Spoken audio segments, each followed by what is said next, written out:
একটু দাও।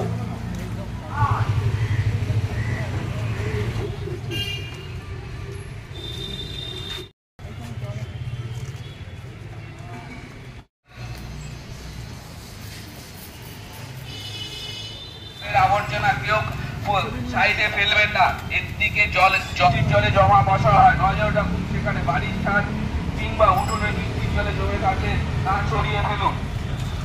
শিশির বোতল ঘরের আবর্জনা বাইরে ফেলবেন না, এর থেকে বৃষ্টি হলে জলে থেকে ডেঙ্গু মশা জন্মায়।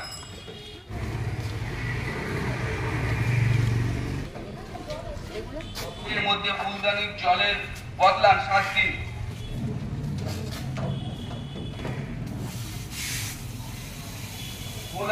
বৃষ্টির জলে জমে ডেঙ্গুর মশা বাড়ি চট জলে দিয়ে তা সারিয়ে ফেলুন।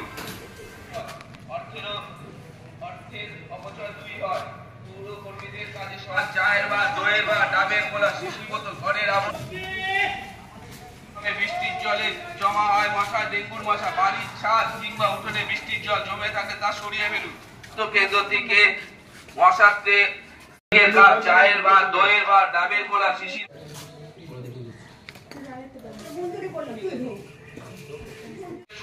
ফুলদানি দিয়ে জল জমে ডেঙ্গুর মশা হয়, এগুলো অন্তত 7 দিন ধরে। ঘরের পাশে যদি টব থাকে, যদি বৃষ্টির জল জন্মায়,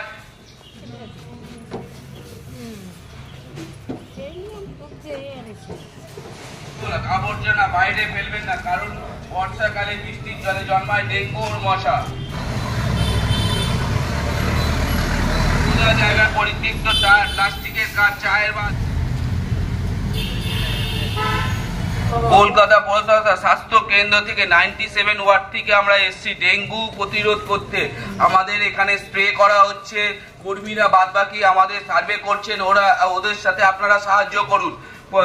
খোলা জায়গায় পরিত্যক্ত প্লাস্টিকের কাপ, চায়ের বা দইয়ের বা ডাবের খোলা শিশির বোতল ঘরের আবর্জনা বাইরে ফেলবেন না।